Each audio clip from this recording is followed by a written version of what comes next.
ஏசாயா தீர்க்கதரிசன புஸ்தகம் 10ஆம் அதிகாரம் 27ஆம் வசனம். அந்த நாளில் உன் தோளில் நின்று அவர் சுமையும் உன் கழுத்தில் நின்று அவர் முகமும்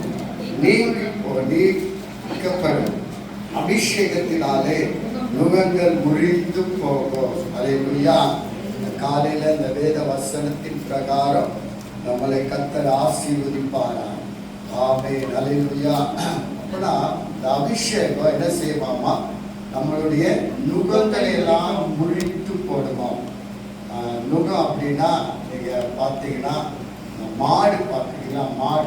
மாட்டு மேல 2 இது வச்சிருப்பாங்க. ஒரு இது வச்சிருப்பாங்க, ஏழு உருவும்போது அதை வச்சிருப்பாங்க. அதுதான் நுகம்.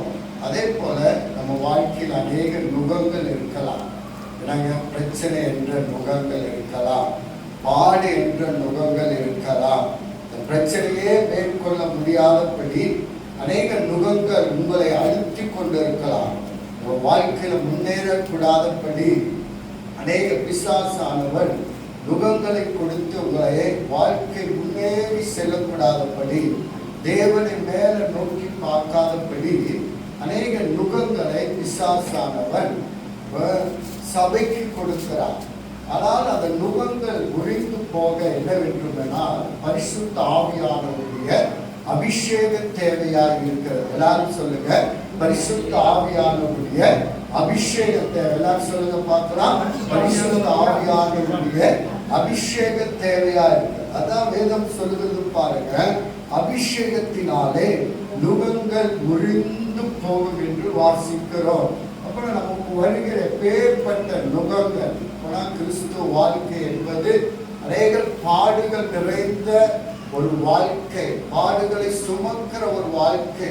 ஏதோ கிறிஸ்துவினிடத்துல நான் வந்து விட்டேன், கிறிஸ்துவினிடத்துல நான் வந்து விட்டேன், எனக்கு பாடு இல்லை, பஞ்சம் மத்தேன் அப்படின்னு அல்ல. வாழ்க்கையில் அநேக பாடுகளை மேற்கொள்ளுகிறவர்களாய் இருக்க வேண்டும். அந்த மேற்கொள்ளதான் கர்த்தர் பரிசுத்த ஆவியானவரை நம்மளுக்கு என்ன செய்யறாருங்க? கொடுக்கிறார், மேற்கொள்ளும்படியாக. அதான் வேதம் சொல்லுகிறது, பரிசுத்த ஆவியானவர் உங்களுக்கு மேல் வரும்போது நீங்கள் பலன் அடைகிறீங்க.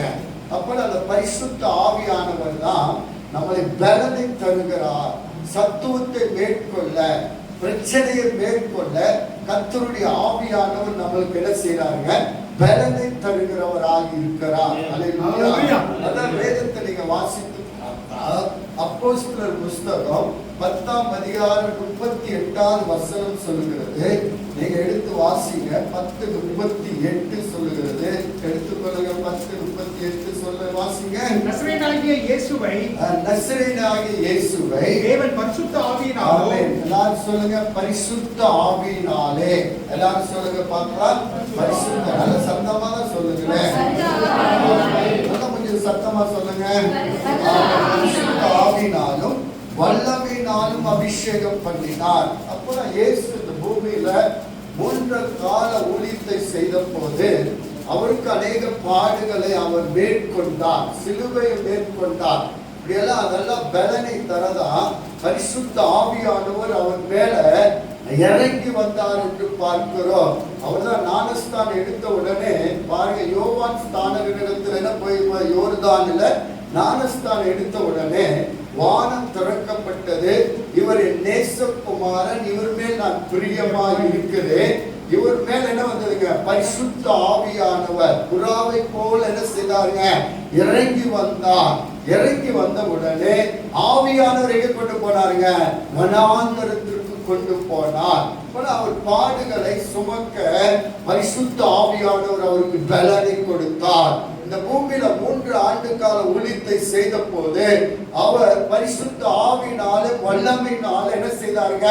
நிரப்பப்பட்டு பிசாசின் வல்லமைகள் அகப்பட்ட யாவரையும் என்ன செய்தாருங்க? சுகமாக்கினார். எல்லாரும் சொல்லுங்க, சுகமாக்கினார். நல்ல நீங்க சத்தமா சொன்னாதான் நான் உங்களுக்கு என்ன செய்ய முடியும்? உற்சாகமா பிரசங்கம் பண்ணுங்க. நீங்க சொல்லுங்க, சத்தமா சொல்லுங்க. பரிசுத்த ஆவியானவர் வந்தால் வல்லமை வருகிறது. என்ன வருதுங்க? வல்லமை வருகிறது. பாருங்க, பரிசுத்த ஆவியானவர் ஆவியானவர் வந்த போது வல்லமையினாலும் பிசாசின் அகப்பட்ட யாவரும் என்ன செய்தாங்க?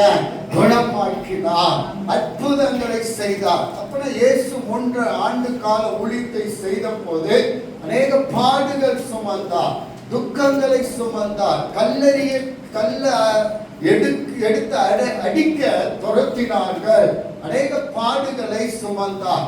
ஆனாலும் கர்த்தருடைய ஆவியானவர் அவரை பலப்படுத்தினார். சொல்லுங்க பார்க்கலாம், பலப்படுத்தினார். அப்ப இந்த காலையில் அந்த பரிசுத்த ஆவியானவர் உங்களுக்கு வரும் பொழுது, உங்கள் மேல நிழலிடும் பொழுது, பிசாசின் வல்லமைகளை நீங்க என்ன செய்யலாம்? மேற்கொள்ளலாம். எல்லாரும் சொல்லுங்க, பிசாசின் வல்லமைகளை மேற்கொள்ள பரிசுத்த ஆவியானவருடைய பலன் என்மேல் நிழலிடுகிறதா இருக்கிறது. பரிசுத்த ஆவியானவர் காலையில உங்கள் மேல் வரும் பொழுது உங்களுக்குள்ள ஒரு புது பலனை கர்த்தர் கொடுக்கிறார், நுகங்களை முறிக்கிறார். அல்லேலூயா. வேதம் சொல்லுகிறது பாருங்க, ஓய்வு நாளில கர்த்தருடைய ஆலயத்துல 18 வருஷமாய் கூனியா என்ன செய்திருந்தாங்க? கர்த்தருடைய ஆலயத்துல வந்து ஆராதித்தவர் 18 வருஷமாய் நிமிர முடியாத கூனி அவ வாழ்க்கையில் என்ன இருக்குங்க? ஒரு நுகம் இருந்தது. என்ன நுகங்க? பிசாசினாலே அவன் நுகப்பட்டார், கூனியாய் இருந்தார். ஆனா இயேசு என்ன செய்தாராமா? அவளை குணமாக்கினார். அவ 18 வருஷமாய் கட்டப்பட்டு இருந்தார். எல்லாரும் சொல்லுங்க, 18 வருஷமா. சொல்லுங்க பார்க்கலாம், சத்தமா சொல்லுங்க.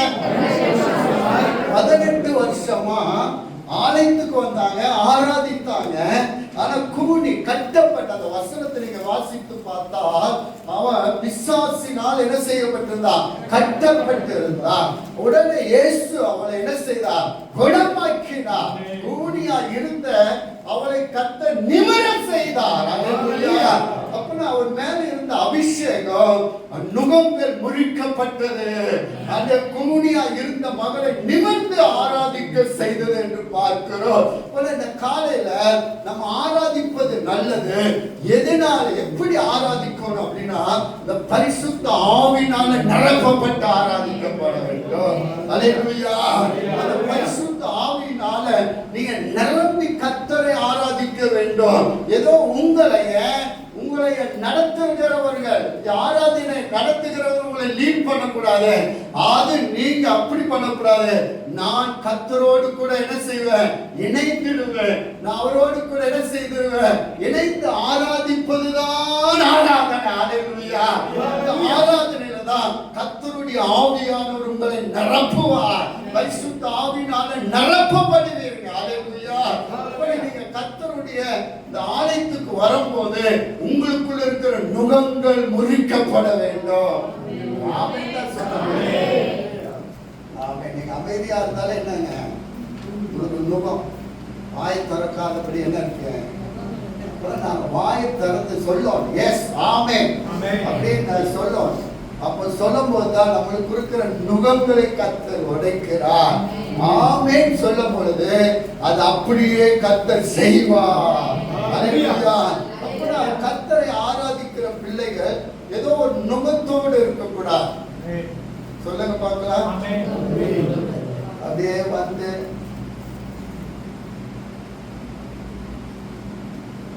மற்றவங்க ஆராதனை பார்த்து சிரிச்சிட்டு இருப்பாங்க, அந்நிய பாஷை பேசுறது சிரிச்சிட்டு இருப்பாங்க. என்ன செய்ய மாட்டாங்க? எவ்வளவு சொல்லிப்பாரு, என்ன செய்ய மாட்டாங்க? நானும் தெரியுங்களா, ஜாதியா முதலியா. அப்பதான் அது என்னங்க? கட்டு. நீங்க ஆராதிக்கல அப்படின்னாலும் உங்களுக்குள்ள என்ன இருக்குங்க? என்னைக்கு சொல்றீங்க நீங்க? அப்புறம் உங்களையே கேட்க. அப்புறம் இது ஒரு கட்டு. அப்புறம் இந்த கட்டு விடுவித்தாதான் நீங்க நல்ல கர்த்தரை ஆராதிப்பீங்க. நீங்க ஆராதித்தாதான் உங்களுக்கு நன்மைகளை கர்த்தர் தருவார். அல்லேலூயா. பாருங்க, நீங்க ஆலயம் என்பது என்னங்க? ஒரு மகிழ்ச்சியான இடம் தான். அப்படியே நல்லா சிரிச்சு ஜாலியா இருக்கும். என்னங்க? நீ தன்னை போல என்ன செய்யாதுங்க? சிரிச்சுட்டு யாரும் அதுதான் கரெக்டே வந்துருச்சு பாரு, நான் சிரிச்சுறாங்க.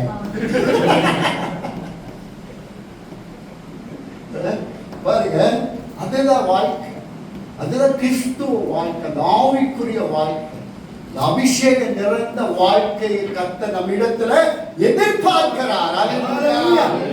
நீங்க வந்தாலே என்ன நடக்குங்க, இடமே அசைக்கப்படும், ஆராதனை அசைக்கப்படும், இங்க இருக்கிற சத்துருவின் கோட்டைகள் அசைக்கப்படும். இந்த பாட போது இங்க இருக்கிற ராம்காட்ல இருக்கிற ராம் மந்திர் அசைக்கப்படும். இங்க பாட போது இந்த தேசத்தில் இருக்கிற சத்துருவின் கோட்டைகள் அசைக்கப்படும். அதுதான் ஆராதனை. இந்த பட்டணம் அசைக்கும். 120 பேர் மேல் வீட்டு அறையில் என்ன செய்தாங்க, ஜெபம் பண்ணி செய்த போதுதான் மேல் வீடு என்ன செய்து அசைக்கப்பட்டதா. நம்மளே அசைக்கலன்னா, நம்மளே அசையாம அப்படியே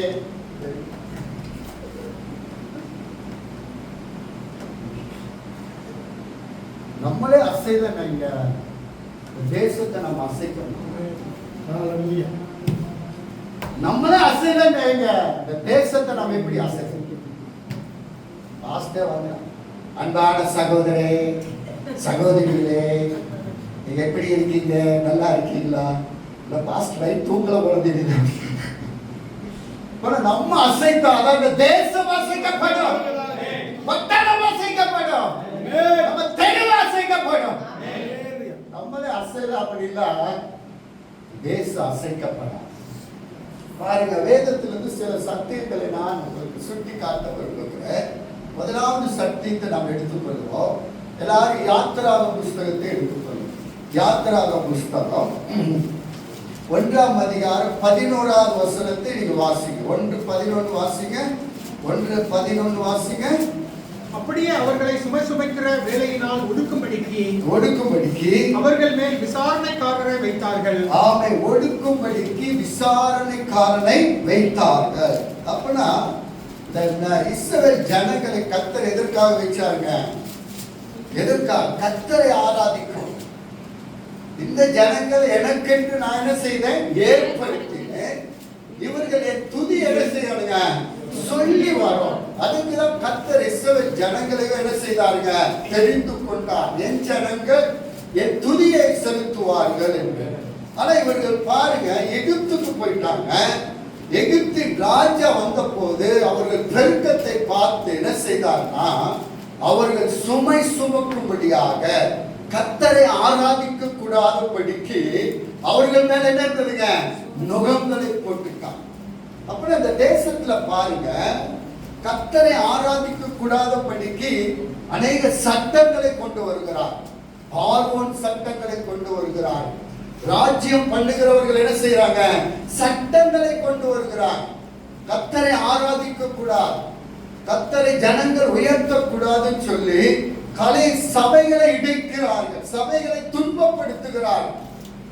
ஆனா இங்க பாருங்க, இந்த பார்வோன் என்ன செய்தார், இந்த ஜனங்களை சுமக்கும்படியாக இவர்களை சுமையை வைத்தார், கர்த்தரை ஆராதிக்க கூடாதபடி. அப்பதான் இந்த ஜனங்கள் என்ன செய்தார்கள் என்றால், கர்த்தர் சமூகத்தில் என்ன செய்றாங்க, முறையிட்டு கூப்பிடுகிறார்கள். அவர்கள் வேதம் சொல்லுகிறது, அவர்கள் என்ன சுமையினால வேதம் சொல்லுகிற இந்த வசனத்தை நீங்க வாசித்து பார்த்தால் 3ஆம் அதிகாரம் லாஸ்ட் வசனம் சொல்லுங்க. 3ஆம் அதிகாரம் யாத்திராகம் புஸ்தகம் 3ஆம் அதிகாரம் லாஸ்ட் வசனம் வாசிங்க. ஒவ்வொரு ஸ்திரியும் தன் அயலாக்கடத்திலும். யாத்திராகம் புஸ்தகம் 3ஆம் அதிகாரங்களா? 3:22 வாசிங்க. சாரி 2:24, சாரி 2:24 வாசிங்க. தேவன் அவர்கள் பெருமூச்சை கேட்டார். அப்ப அவர்கள் அந்த நுகம் கர்த்தரை ஆராதிக்க கூடாதபடி அவங்களுக்கு என்ன இருந்ததுங்க, சுமை வேலை பாடி இரவு பகல் அவர்களை துன்பப்படுத்தினார் பார்வோன். இவர்கள் கர்த்தரை ஆராதிக்க கூடாதபடி அவர்களை துன்பப்படுத்தி நுகங்கள் அவர்கள் மேல சுமக்கப்பட்டது, கர்த்தரை ஆராதிக்க கூடாதபடி.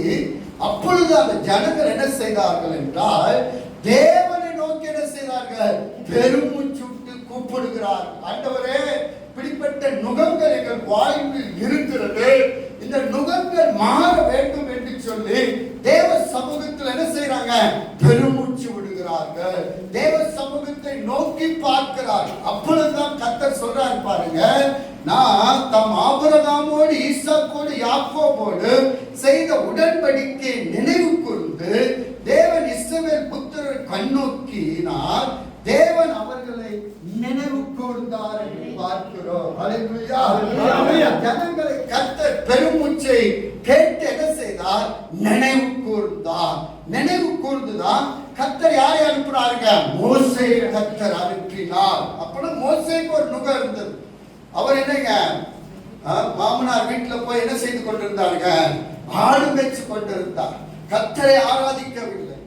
ஆனால் கர்த்தர் அவனை தெரிந்து கொண்டார். முச்செடியில் ஆண்டவர் அவனோடு கூட என்ன செய்தார்? பேசினார். முச்செடியில பேசி ஜனங்களை விடுவிக்கும்படியாக கர்த்தர் மோசேயை கர்த்தர் அனுப்பினார். அல்லேலூயா. வசனத்தை நீங்க வாசித்து பார்த்தா 3ஆம் அதிகாரம் 2வது வசனம் சொல்லுகிறது, அங்கு கர்த்தருடைய தூதனானவர் முச்செடியின் நடுவில் இருந்து உண்டான அக்கினி ஜுவாலையில் நின்று அவனுக்கு தரிசனமாகி, அப்பொழுது அவன் உற்று பார்த்து முச்செடி அக்கினினால் ஜுவாலையினால் எரிந்தது, அது வெந்து போகாமல் இருந்ததா. அது பரிசுத்த ஆவியானவர். அந்த அக்கினி எதற்கு ஒப்பிடுதுங்க? பரிசுத்த ஆவியானவருக்கு ஒப்பிடுகிறது. பரிசுத்த ஆவியானவர் அந்த மோசேயோடு கூட என்ன செய்றாருங்க? முச்செடியில கர்த்தர் பேசுகிறார். அல்லேலூயா. எதற்காக பேசுகிறார்? இந்த ஜனங்கள் 430 வருஷம் அடிமைத்தனத்தில் இருக்கிறாங்க, நுகத்தில் இருக்கிறாங்க. என்னை ஆராதிக்க கூடாதபடி அவர்கள் நுகம் கட்டு பிசாசானவன் பார்வோன் அவர்களை கட்டி வைத்திருக்கிறார், சுமை சுமக்கும்படியாக. நீ போ மோசே, நீ போய் அந்த அடிமைத்தனத்தில் இருக்கிற ஜனங்கள் என்ன செய்யுங்க? விடுவிக்கும்படியாக கர்த்தர் மோசேயை கர்த்தர் அனுப்பினார். அல்லேலூயா. அல்லேலூயா. அந்த பரிசுத்த ஆவியானவர் யார் மேல இறங்கினாருங்க? முச்செடியில மோசேயோடு கூட கர்த்தர் பேசினார். இப்போ உன்னோடு கூட நான் இருக்கிறேன், உன்னை வாயா இருப்பேன், உன்னோடு கூட நான் இருப்பேன் என்று சொல்லுகிறார். வசனம் பாருங்க, வசனம் சொல்லுகிறது. அதே யாத்ரா புஸ்தகம் 7ஆம் அதிகாரத்துல 1வது வசனம் சொல்லுகிறது பாருங்க. கர்த்தர் மோசேயை நோக்கி, உன்னை நான் பார்வோனுக்கு என்னவாக்குவேன்? தேவனாக்குவேன். அல்லேலூயா. உன்னை பார்வோனுக்கு என்ன செய்வேன்? தேவனாக்குவேன். நீதான் அவனுக்கு தேவனாய் இருப்பான். கர்த்தர் மோசேயை அனுப்பினார். அவனை கொண்டுதான் கர்த்தர் 430 வருஷம் ஜனங்களுடைய நுகத்தை மோசேயை கண்டு கர்த்தர் என்ன செய்தார்? விடுவித்து கொண்டு வந்தார் என்று பார்க்கிறோம். அல்லேலூயா. இந்த காலையில் உங்களுக்கு நான் சொல்லட்டும், இந்த காலையில் உங்கள் மேல மோசேயின் மேல அந்த அக்கினி ஜுவாலை இறங்கினது போல இந்த காலையில கர்த்தர் உங்கள் மேல அப்படிப்பட்ட அபிஷேகத்தை கர்த்தர் உங்களுக்கு கொடுக்க போகிறார். மோசேயை கொண்டுதான் எகிப்துல 430 வருஷம் ஜனங்களை விடுவித்து கொண்டு வந்தது போல இந்த காலையில் உங்களுக்கு ஒரு தீர்க்கதரிசன வார்த்தை சொல்லட்டும். உங்களை கொண்டுதான் அடைக்கப்பட்ட நொறுக்கப்பட்ட ஜனங்களை விடுவிக்கும்படியாக கர்த்தர் இந்த பெத்தேல் இருக்கிற விசுவாசிகள் மேல இந்த காலையில பரிசுத்த ஆவியானவருடைய அக்கினி ஜுவாலை உங்கள் மேல இறங்கும் பொழுது நீங்க தான் நொறுக்கப்பட்டவர்கள், ஒடுக்கப்பட்டவர்கள், கடன்பட்டவர்கள், அப்படிப்பட்ட ஜனங்களை விடுவிக்கும்படியாக கர்த்தர் உங்கள் மேல மோசேயின் மேல இறங்கின அதே பரிசுத்த ஆவியானவருடைய அக்கினி உங்கள் மேல கர்த்தர் இறங்க இந்த காலையில வல்லவராய் இருக்கிறார். நம்மளுக்கு ஒரு நோக்கத்தை கர்த்தர் வச்சிருக்கிறார், ஒரு அழைப்பை வைத்திருக்கிறார். ஏதோ சண்டே நம்ம வருகிறோம், கர்த்தரை ஆராதிப்பது மட்டுமல்ல, உங்கள் மேல கர்த்தருடைய ஆவியானவரை வைத்திருக்கிறார். கர்த்தரை எதற்கு கர்த்தர் ஆவியானவர்? அதான் வேதம் சொல்லுகிறது பாருங்க. ஏசாயாவின் புஸ்தகம் எடுத்துக்கொள்ளுங்க, 61 சொல்லுகிறது பாருங்க. கர்த்தருடைய ஆவியானவர் என் மேல் இருக்கிறார். வேதத்தை எடுத்துக்கொள்ளுங்க, கர்த்தருடைய ஆவியானவர் என் மேல் இருக்கிறார். வேதம் சொல்லுகிறது ஆவியானவர் என் மேல் இருக்கிறார், சிறுமைப்பட்டவர்களுக்கு சுவிசேஷத்தை அறிவிக்க கர்த்தர் என்னை அபிஷேகம் பண்ணி இருக்கிறார், இருதய நொறுங்குண்டவர்களை ஹalleluya. காலையில எதற்கு சபையை கர்த்தர் வைத்திருக்கிறார்? எதற்கு உங்க மேல அபிஷேகம் வேண்டும்? எதற்கு நுகங்கள் முறிக்கப்பட வேண்டும்? இந்த காலையில உங்களுக்கு சொல்லட்டும், தேசத்தில் இருக்கிற ஜனங்கள் எப்படி இருக்கிறாங்க? இருதயம் நொறுங்குண்டு இருக்கிறாங்க. அவர்களுக்கு காயம் கட்டுகளையும், சிறைப்பட்டவர்களை விடுவிக்கவும், கட்டுண்டவர்களை கட்டவிழ்க்கவும் கர்த்தருடைய ஆவியானவர் உங்கள் மேல இந்த காலையில நான் உங்களுக்கு சொல்லட்டும், தேவ பிள்ளைகளாய் இருக்கிற உங்கள் மேல கர்த்தருடைய ஆவியானவர் வரும்பொழுது கர்த்தருடைய பரிசுத்த ஆவியானவர் அக்கினியை போல உங்கள் மேல இந்த காலையில நிலைநிட போகிறார். யார் இந்த காலையில நீங்க வாஞ்சியோட தாகத்தோடு பரிசுத்த ஆவியானவரே என் மேல உங்களுடைய அக்கினியை போடுங்கப்பா சொல்லி யார் தேவ சமூகத்துல தாகத்தோடு கேட்கிறீர்களோ அவர்கள் மேல மோசேக்கு முச்செடியில கர்த்தருடைய ஆவியானவர் பேசுறது போல, அக்கினி ஜோலையாக இறங்கினது போல, அதே பரிசுத்த ஆவியானவர் இந்த காலையில உங்கள் மேல அப்படிப்பட்ட ஆவியை இந்த காலையில ஊற்ற தேவன் வல்லவராய் இருக்கிறார். நீங்கள் யார் பெற்றுக்கொள்ள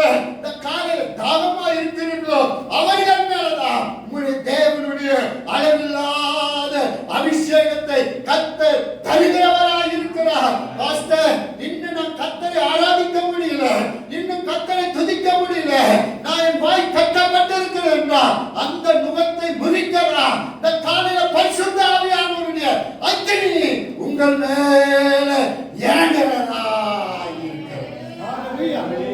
ஆமென் சொல்லுகிறேன். ஹalleluya. அப்பனா உங்களுக்கு ஒரு நோக்கம் இருக்கு, உங்களுக்கு ஒரு எதிர்காலம் இருக்கு.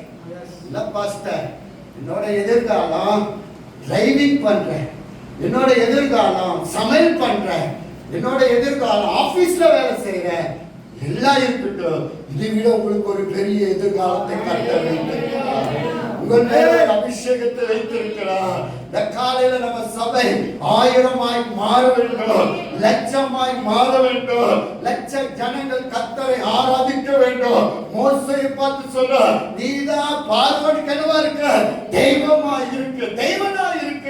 இந்த காலையில உங்களை கொண்டு கர்த்தர் அப்படிப்பட்ட தேவ வல்லமை வெளிப்படுத்த இந்த தேசம் இயேசுவை காண வேண்டும், தேசம் தேவ ராஜ்யம் வர வேண்டும், தேவனுடைய ஆண்டவரே ஜெண்டா அந்த கொடி பறக்க வேண்டும், தேவனுடைய நாமம் உயர்த்தப்பட வேண்டுமானால் நீங்கள் இப்படி உட்கார்ந்தால் நம்ம தேசத்தை அசைக்க முடியாது. தேவ பரிசுத்த ஆவியானவரே உம்முடைய அக்கினியினால் என் மேல ஊற்றுங்க கேட்டால் கர்த்தர் அந்த மேல் வீட்டறையில 120 பேர் ஜெபித்த போது அந்த அக்கினி இறங்கி வந்தது. அவங்க நாவை தொட்ட போது பரிசுத்த ஆவியினால நிரப்பப்பட்டு எல்லா அந்நிய பாஷைகளை பேசி ஆவியில நிரப்பி கர்த்தருக்காக பலத்த காரியங்களை கர்த்தர் செய்தார். ஓ ஷமா கர்த்தரோ இந்த காலையில செய்வார், செய்வார் சகோதரி, செய்வார் சகோதரா. நம்மளை கொண்டுதான் கர்த்தர் ஒரு பெரிய மாற்றங்களை கர்த்தர் தரப்போகிறார். ஹalleluya. கிறிஸ்துவன் என்று சொல்லடா, தலை நிமிர்ந்து நில்லடா. அப்படிப்பட்ட வாழ்க்கை பரிசுத்த ஆவியானவர் உங்களுக்கு தருகிறவராய். ஹalleluya, ஹalleluya. இரண்டாவது ஒரு சம்பவம், எல்லாரும் வேதத்தை நாம் எடுத்துக்கொள்ளும். நியாயாதிபதிகளின் புஸ்தகம் எடுத்துக்கொள்ள, நியாயாதிபதிகளின் 6ஆம் அதிகாரம், 6ஆம் அதிகாரம் எடுத்துக்கொள்ளுங்க, வாசிங்க. இஸ்ரவேல் ஜனங்கள் எங்க எங்க அடிமையா இருந்தாங்க? மீதியானின் கையில் அடிமையா இருந்தாங்க. ஏன் அடிமையா இருந்தாங்கன்னா தேவனுடைய வார்த்தைக்கு கீழ்ப்படியாத. அப்பனா சத்துரு நம்மளை ஆளுகை செய்யக்கூடாது. ஒன்னு என்ன செய்யக்கூடாதுங்க? நுகம் நம்மளை ஆளுகை செய்யக்கூடாது. ரெண்டாவது என்ன செய்யக்கூடாது? சத்துரு நம்மளை ஆளுகை செய்யக்கூடாது. போறவனெல்லாம் நம்மளை ஆளுகை செய்யக்கூடாது. நம்ம யாரும் தெரியும் தானே? நம்ம யாருங்க? கிறிஸ்துவ. நம்ம தான் தேசத்தை ஆளுகை செய்யும். தேசத்தை யாரெல்லாம் ராமனெல்லாம் ஆளுகை செய்யறோம், ராமனெல்லாம் யாரெல்லாம் ஆளுகை செய்யறாங்க. ஆனா ஆளுகை செய்கிறவங்க நம்ம தான். பாருங்க, இவங்க மீதியானின் கரத்துல 7 வருஷம் என்ன செய்தார் ஆண்டவர்? அடிமையா வச்சுட்டார்.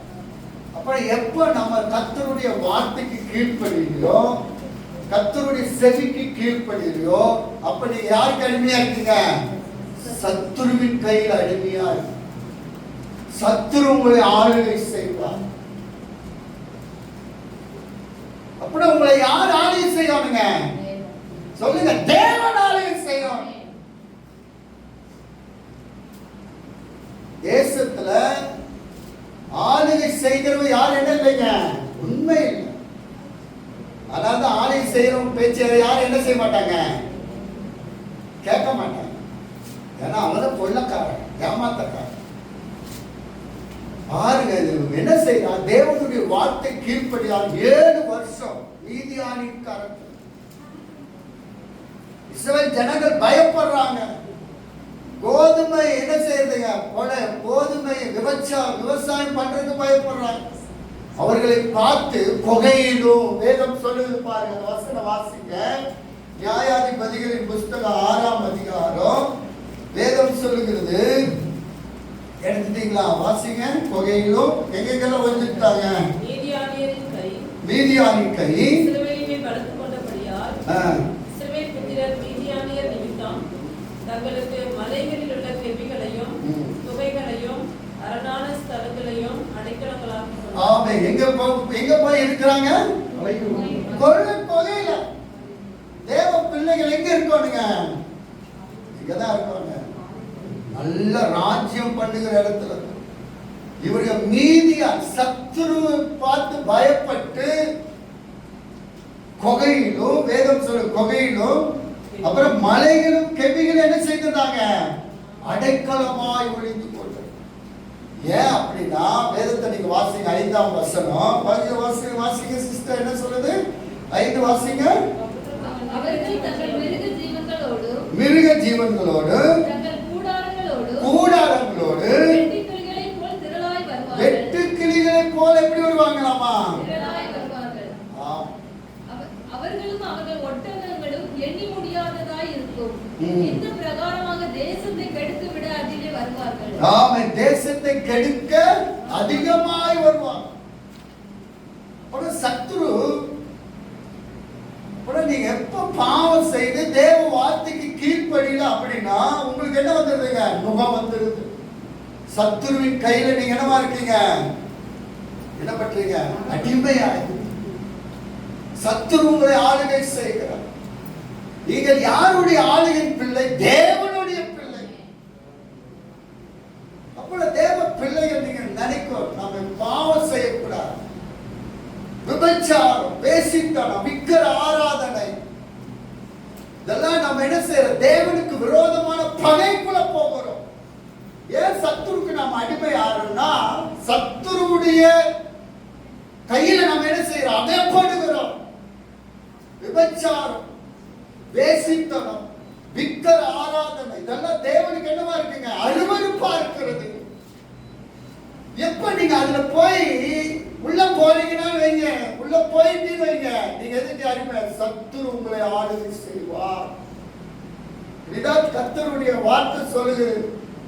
மீதியானின் கரத்துல 7 வருஷம் குகையிலும் மலையிலும் திரளான ஜனங்கள் வந்து அவங்க என்ன செய்வாங்க? வெட்டுக்கிளிகளை போல திரளான ஜனங்கள் வந்து அவர்கள் வைத்த எல்லாவற்றையும் என்ன செய்தாங்க? சுதந்திரித்துக் கொண்டு போகிறார். பாருங்க, தேவனை நோக்கி மன்றாடுகிறாங்க, கேட்கிறாங்க, ஆண்டவரே இந்த அடிமைத்தனத்திலிருந்து எங்களை மாற்றுங்க, மீதியானின் கரத்திலிருந்து எங்களை என்ன செய்யுங்க? விடுவீங்க அப்பா, மீதியானின் கரத்திலிருந்து எங்களை விடுவீங்க. திரளான வெட்டுக்கிளி போல வராங்க, எங்களை மேற்கொள்றாங்களே தேவரே சொல்லி தேவனை நோக்கி மன்றாடுகிறார்கள். மன்றாடின போதுதான் கர்த்தர் யாரை பேசுறாருங்க? தேவ தூதனை அனுப்புகிறார். கிதியோன் இடத்துல பேசுறார்.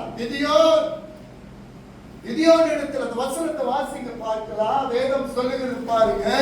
கிதியோன் பாரு 12 சொல்லுது, வாசிங்க. கர்த்தருடைய தூதனானவர் தரிசனமாகி பராக்கிரமசாலியே. அப்ப முதல்ல என்னவா இருந்திருக்காங்க? முதல்ல பராக்கிரமசாலி தான். எப்ப கர்த்தருக்கு கீழ்ப்படியாம போனார்கள், அப்ப எங்க போயிட்டாங்க? மீதியானின் கரத்துல 7 வருஷம். கேட்கிறாங்க, ஆண்டவரே இந்த அடிமைத்தனத்துல எங்களை என்ன செய்யுங்க, விட்டு வைங்க, இந்த நுகம் மாறணும். தேவ சமூகத்தை நோக்கி பார்த்த போதுதான் கர்த்தருடைய தூதன் போய் என்ன செய்யறார்களாமா? கர்த்தருடைய தூதர் அவனுக்கு தரிசனமாகி, பராக்கிரமசாலியே கர்த்தர் உன்னோடு கூட இருக்கிறார். ஆமென், அல்லேலூயா. அப்ப சபை என்னவா மாறுவாங்க? ஒரு பராக்கிரமசாலியா மாறும். பராக்கிரமசாலியா மாறும். நீங்கெல்லாம் ஒரு பராக்கிரம சத்துருக்களை மேற்கொள்ள பராக்கிரமசாலியாய் மாறணும். தேசத்தில் இருக்கிற மீதியானை அழிக்க நீங்கள் பராக்கிரமசாலியாய் மாற வேண்டும். காலையில அந்த பராக்கிரமசாலியான இந்த பரிசுத்த ஆவியானவர் உங்கள் மேல கர்த்தர் காலையில இறங்கி வருகிறவராக. ஆனா சபை என்றால் ஒரு பராக்கிரமசாலியாய். வேதம் சொல்லுகிறது, இந்தியா என்னுடைய போர் ஆயுதங்கள் சொல்லுங்க சொல்லுங்க சொல்லுங்க, அது சத்தம் எல்லாம் சொல்லுங்க. என்னுடைய போர் ஆயுதங்கள் மாமிசத்துக்கு ஏற்றவைகளா இல்லாமல்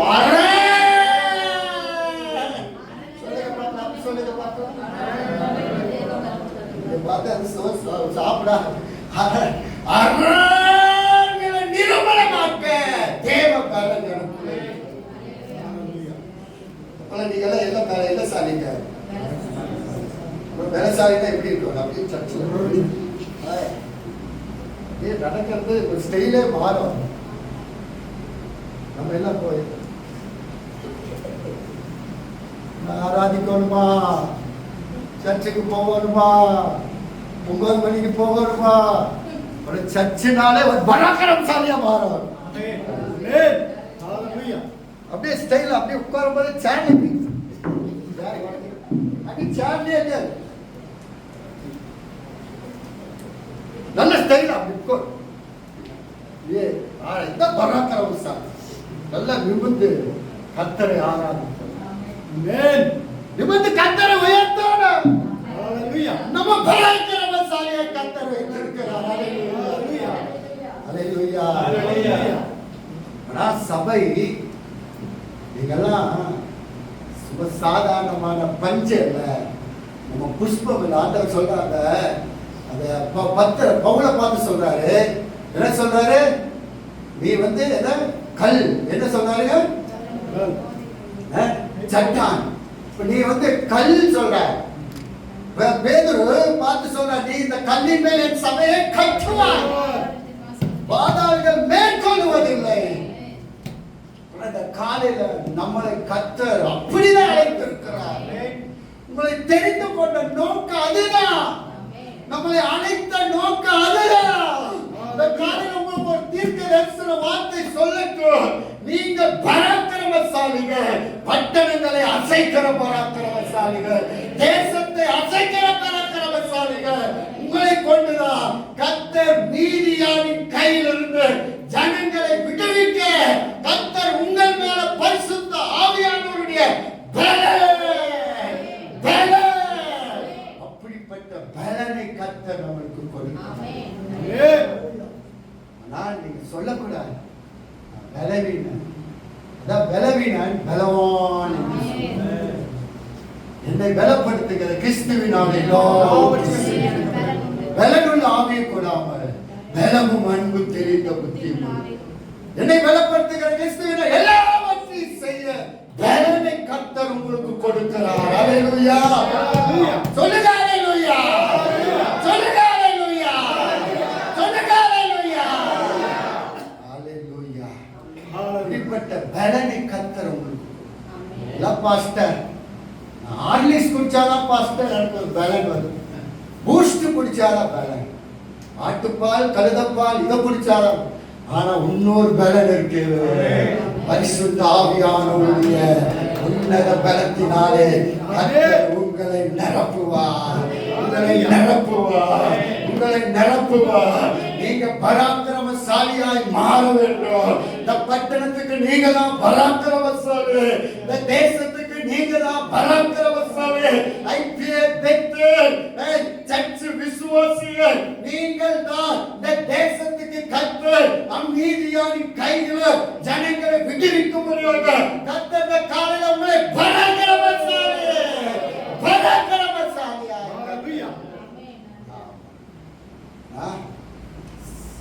சபை என்றாலே ஒரு பராக்கிரமம்.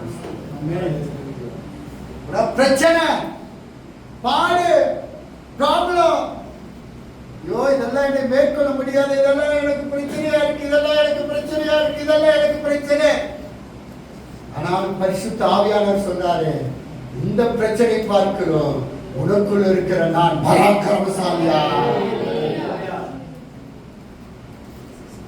40 நாள் வந்தான், 40 நாள் வந்தான். இஸ்ரவேல் ஜனங்களை நிந்தித்தான். ஒரு நாள் வந்து நிந்திக்கிறான். யாரின் இடத்துல யுத்தம் பண்ண வர முடியும்? சவுல் ராஜா அவன் கோலியாத்தை கண்டு பயப்பட்டான், பயப்பட்டான். 40 நாள் பயப்பட்டான். 40 நாள் அப்புறம் ஒரு அற்புதம் நடந்தது பாருங்க. சின்ன தாவீதுக்குள்ள இருந்த பராக்கிரமசாலி அவர் சொல்றார், நீ நிந்திக்கிற சேனைகளின் கர்த்தருடைய நாமத்தினாலே வருகிறேன். அந்த வசனம் வாசிங்க, 17 வாசிங்க, 14 17 1 சாமுவேலின் புஸ்தகம் 17ஆம் அதிகாரம் வாசிங்க. 17 அதுக்கு தாவீது பெலிஸ்தியரை நோக்கி நீ பட்டயத்தோடு வருகிறாய். நானும் சொல்லுங்க பார்க்கிறேன், நானும் அவன் நீ நிந்திக்கிற அவன் ராணுவங்களின் தேவனாகிய சேனைகளின் கர்த்தருடைய நாமத்தினாலே உன்னிடத்தில் வருகிறேன். ஹல்லேலூயா. என்ன சொல்றாருங்க? சொல்றாரு, என்ன சொல்றாரு? ராணுவம், சேனை, சொல்லுங்க அந்த வசனம் சொல்லுங்க. ராணுவம் 40 பாருங்க. ராணுவம் இஸ்ரவேலின் பாருங்க, இஸ்ரவேலின் தேவனும் தேவனுடைய ராணுவங்களின் தேவனாகிய சேனைகளின் கர்த்தருடைய நாமத்தினாலே வருகிறேன். ஹல்லேலூயா. சொல்லுங்க ஒரு ஆமென். ஆனா உங்களுக்குள்ள யார் இருக்கா? சேனைகளின் கர்த்தர் பரிசுத்தர், சேனைகளின் கர்த்தர் பரிசுத்தர், சேனைகளின் கர்த்தர் பரிசுத்தர், அவர் பரிசுத்தர் பரிசுத்தரே. உங்க வீட்டு யார் இருக்காருங்க? சேனைகளின் கர்த்தர் இருக்கிறார். அவர் உங்களுக்காக பராக்கிரமம் செய்வார். காலையில பராக்கிரமம் செய்வார். காலையில உங்களுக்கு ஒரு தீர்க்க தரிசனம் சொல்லிட்டு உங்க வேலையில ஒரு பராக்கிரமம் செய்வார். உங்களுக்கு யார் யார் விரோதம் பண்ணுவாங்க பராக்கிரமம் செய்வார். எந்த சத்துரு உங்களுக்கு விரோதமா எழுப்பினாலும் சேனைகளின் கர்த்தர் உங்களுக்காக பராக்கிரமம் செய்வார். ஹல்லேலூயா. ஒரு பிரச்சனை கண்டா நீங்க என்ன செய்யணும்? ஏ ராஜா, பெரிய ராஜா உட்காந்துருப்பாரு தானே, ஏதாவது ஒரு பிரச்சனை வந்தாருன்னா அவரு அப்படித்தானே செய்வாரு. முதல் சிரிச்சுட்டு பதில் சொல்லுவோம். பிரச்சனை வந்தா நம்ம என்ன செய்யாங்க? நல்ல சிரிங்க, பிரச்சனை காணா போய் என்னோடு கூட எனக்காக யாவையும் கர்த்தர் செய்ய காலையில உங்களுக்கு வல்லவராக இருக்கிறார். ஹல்லேலூயா, ஹல்லேலூயா. எல்லா ஜனங்களும் பார்க்கத்தக்க உங்களை கொண்டுதான் கர்த்தர் பராக்கிரமம் செய்ய போகிறார். போகிறார். இது ஒரு தீர்க்கதரிசன வார்த்தை. போகிறார். கர்த்தர் தேசத்துல பராக்கிரமம் செய்ய போகிறார். சேனைகளின் கர்த்தர் பராக்கிரமம் செய்ய போகிறார். உங்களை கொண்டு கர்த்தர் செய்வார். ஆமென். மூன்றாவது ஒரு காரணம், எல்லாரும் வேதத்தை எடுத்துக்கொள்ளுங்க. மூன்றாவது எடுத்துக்கொள்ளுங்க.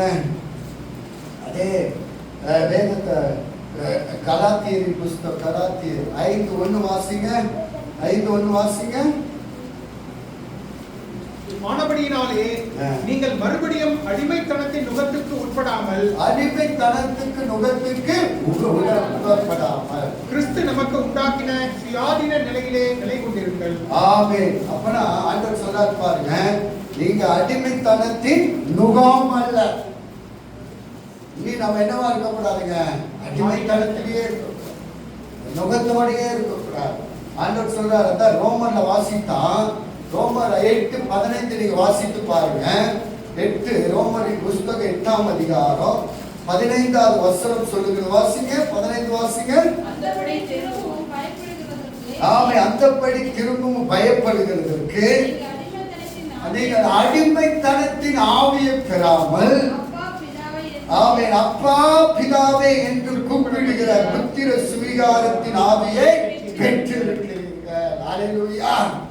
அப்புறம் மூன்றாவது, இனி அந்த அடிமையிலேயே நம்ம என்ன செய்யக்கூடாதுங்க, இருக்கக்கூடாது. ஆண்டவர் சொன்னார் பாருங்க, அடிமைத்தனத்திலிருந்து என்ன செய்தார், விடுவித்தார். ஆண்டவர் சொல்றார், அப்பா பிதாவை கூப்பிடுகிற புத்திர சுவிகாரத்தின் ஆவியை கர்த்தர் நம்மளுக்கு கொடுத்தவராய் இருக்கிறார். அல்லேலூயா, அல்லேலூயா. அப்புறம் ஆண்டவராய் இயேசு கிறிஸ்து கல்வாரி சிலுவையில் எதற்காக அவர் நம்மளுக்காக அடிக்கப்பட்டார், முள்முடி சுமந்தார். ஏன் நம்மளுக்காக சுமந்தார், பாவங்களை சுமந்தார், அக்கிரமங்களை சுமந்தார்.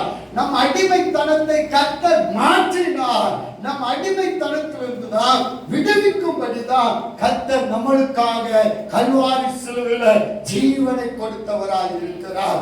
சொல்றார் பாருங்க, நீங்க அடிமைத்தனத்தின் ஆவியை பெறாமல் அப்பா பிதாவே என்று கூப்பிடுகிற புத்திர சுவிகாரத்தின் ஆவியை கர்த்தர் நம்மளுக்கு கொடுத்தவராய் இருக்கிறார். அல்லேலூயா.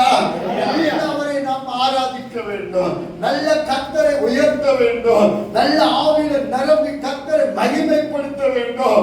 ஒவ்வொரு நாளும் கர்த்தரை நம்ம துதியினாலே கர்த்தரை உயர்த்த வேண்டும். ஆண்டவரே, இன்னும் எனக்கு அடிமை இல்லை, இதுவரைக்கும் நீங்க எந்தெந்த காரியத்துல அடிமைத்தனத்தில் இருந்தோம், இந்த காலையில ஆண்டவராய் இயேசு கிறிஸ்து நம் அடிமைத்தனத்தை மாற்றி அப்பா பிதாவே என்று கூப்பிடுகிற புத்திர சுவிகாரத்தின் ஆவியை கர்த்தர் நம்மளுக்கு கொடுத்தவராய் இருக்கிறார். நாம் விடுதலையோடு கர்த்தரை ஆராதிக்க வேண்டும். அல்லேலூயா.